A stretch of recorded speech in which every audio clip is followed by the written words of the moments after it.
Hello, Henry from Belgium here.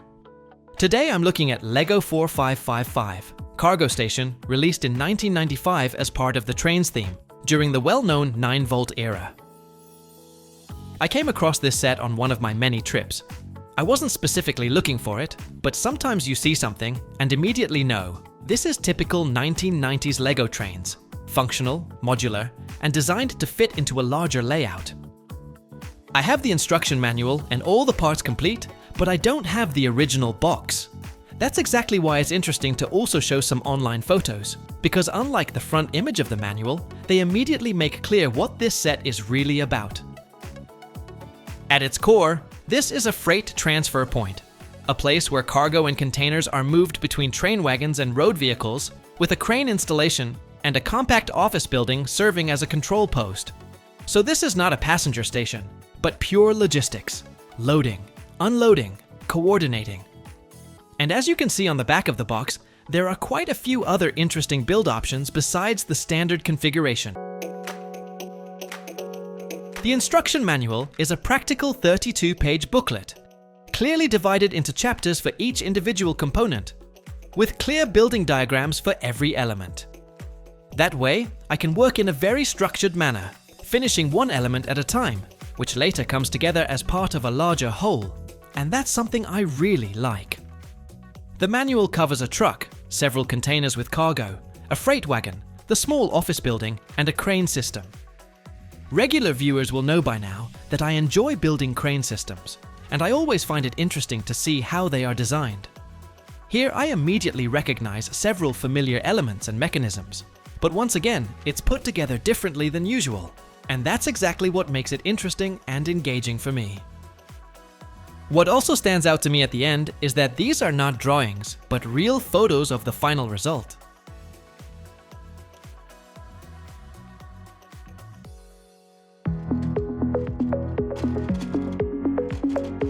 The set consists of roughly 380 parts and 3 minifigures. There are plenty of basic bricks and plates in the usual primary colors. I've seen this part before, but because of the specific stickers applied to it, this version is exclusive to this set. These types of plates with studs only in the center are something I haven't come across before, and I really like adding them to my collection today. There are also these 1x6x5 bricks included, as well as the train base 6x24. This particular part, in blue, can actually only be found in this set. I'm also seeing these lattice pillars for the first time today, and they appear in only a limited number of sets. I think they're fantastic. They will give the build a very industrial, realistic look. Besides the train-specific elements, and of course the nicely stickered parts, there's also the grabbing mechanism. It's an interesting alternative to the classic hook. It clamps onto the cargo and then lifts it, which makes the loading and unloading feel just a bit different. The set includes 3 minifigures, and together they form a very believable crew for a cargo environment. First, there's the railway employee in blue, with a red cap. To me, this already feels more modern than the classic railway staff from the 12-volt line. This is a very typical 9-volt figure. A clean, realistic torso with a shirt and tie, and even a small recognizable logo printed on it. I really like that combination. And what makes it especially interesting for me as a collector is that this torso appears in only 8 sets within the 9-volt line, and this exact figure with all its parts combined can only be found in one other set. Next, there's the figure in green with a white cap. For me, this is clearly the truck driver, but also someone who helps keep things running smoothly on site. He drives in and out, but at the same time acts as the link between the truck and the train wagon, which makes him a very logical and useful character in a cargo station like this. And then there's the construction worker with the red safety vest, white helmet, and mustache. I find this print very realistic, and this is also my personal favorite of the 3. I'm seeing him here for the first time today. He appears in a few more train sets, but he was completely new in 1995. And he fits perfectly with the industrial character of the crane and container setup. As a small side note, a 4th minifigure would have been very welcome here, ideally a second worker, or otherwise just a neutral character. I've always felt that 4 is simply a better number in a set. And with 4, you can always play a game of cards.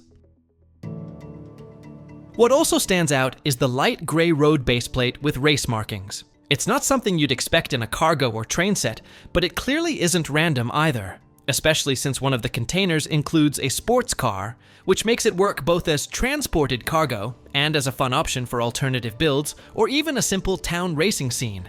What makes it especially interesting for me as a collector is that this specific baseplate appears in only 3 sets. Besides this cargo station, it can only be found in 2 racing sets, one of which is the legendary town set Victory Lap Raceway. That makes this choice not only unexpected, but also quite special within a train context. There's also a 16x32 light grey plate included. It's not particularly rare, but you don't see it in sets all that often. The green version is much more common.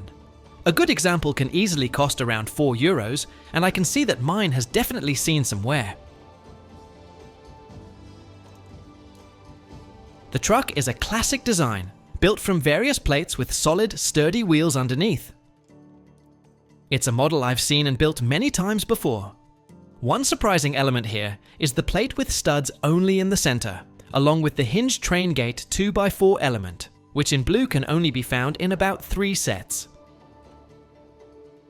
I like the personalized doors, the gate, and the small panel on the roof. Exhaust pipes or some additional decoration could have made it feel a bit richer, but that doesn't really bother me. Of course, a bigger and longer truck would have been even nicer, but I think this is a solid, compact model that will offer a lot of play value alongside everything else that's included in the set.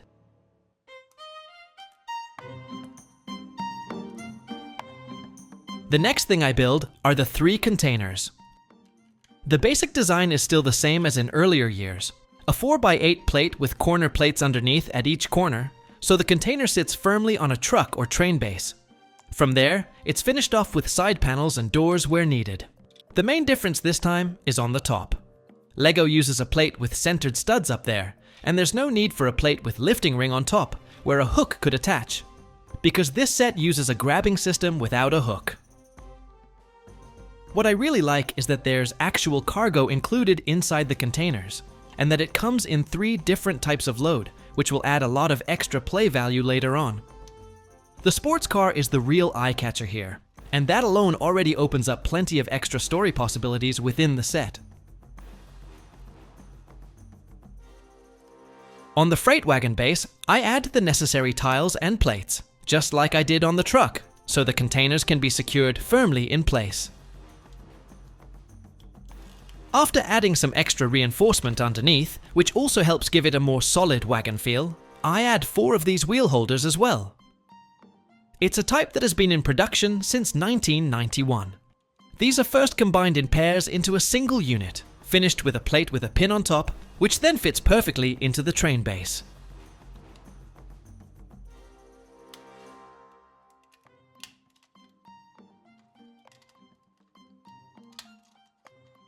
On the sides, fence elements are added as well, parts that have been in production since 1994, and that I see popping up in many sets from that period. At the time, they really felt like something new, and LEGO seemed to use them extensively. There are also cones and wall panels with stickers. Personally, 2 small light grey mini ladders, or a printed electronics brick, would have been a nice extra touch.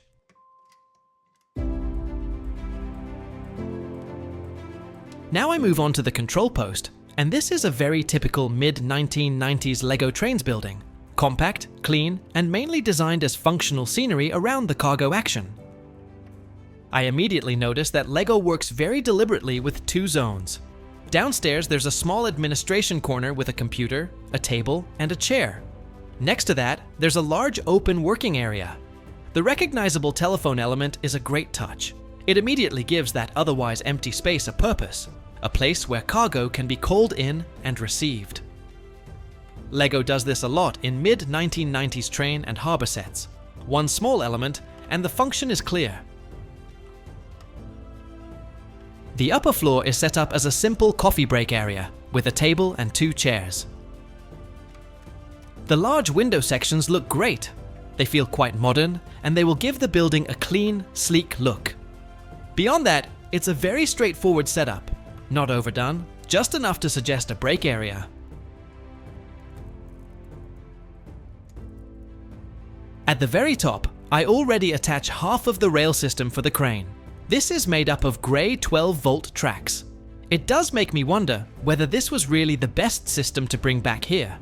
In a year and a set where LEGO is clearly using newer elements, I personally feel they could have opted for something a bit more creative at this point.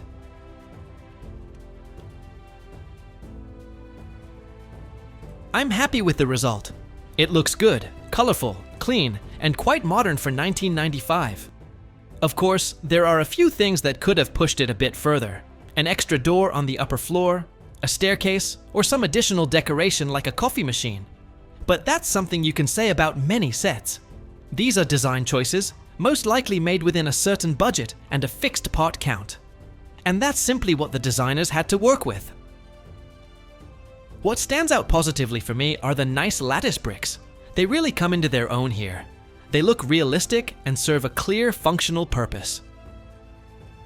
The bricks with the logo sticker are also a strong added value and give the whole structure just that bit of extra character.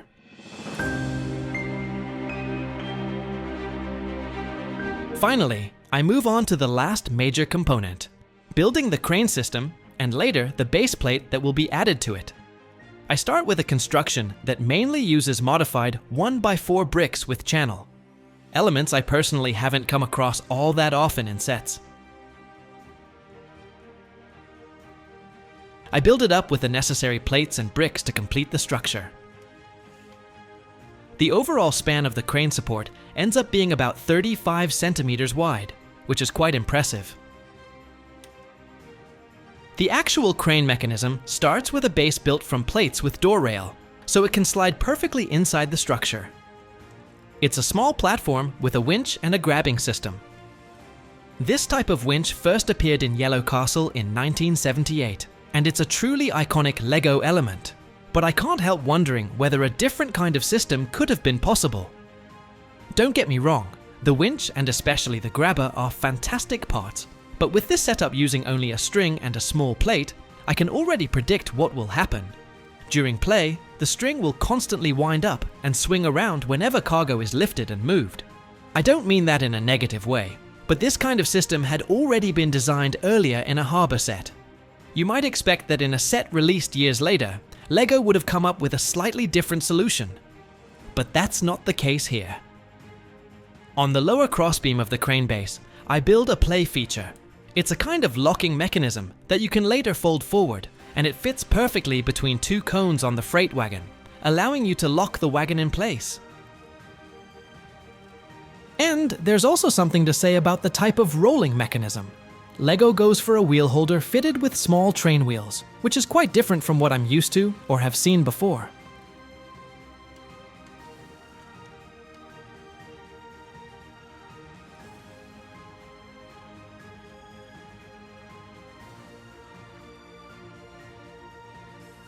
This is my first time building this set, and I do notice that it takes a bit of effort to get everything running smoothly. The whole structure tends to wobble a little, and I often feel like I'm sliding the construction rather than actually rolling it along the tracks. I'm much more familiar with the rubber band-based construction, like the one I showed earlier in 7823. That said, after some trial and error, it does come together. It's really a matter of taking your time and adjusting everything carefully. Making sure all the joints line up properly is key, and a good cleaning of the parts can also make a noticeable difference.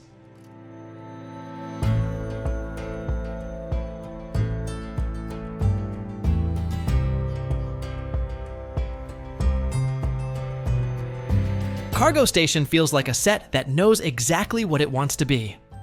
Everything revolves around moving, loading, and connecting trains, trucks, and the crane. It's not about spectacle or heavy detailing, but about a working environment that really comes to life once everything is combined. Not every choice is perfect, and some solutions require a bit of patience, but as a whole, it all comes together nicely. It also simply looks good, with its bright colors and that unmistakable mid-1990s feel. Most importantly, this is a playset that invites active storytelling. Every container, Every movement and every transfer can become the start of a new story. If you enjoyed this video, be sure to give it a like. If you want to see a different set from my collection every week, subscribe to my channel. It's completely free. Thanks for watching, and I'll see you in the next video.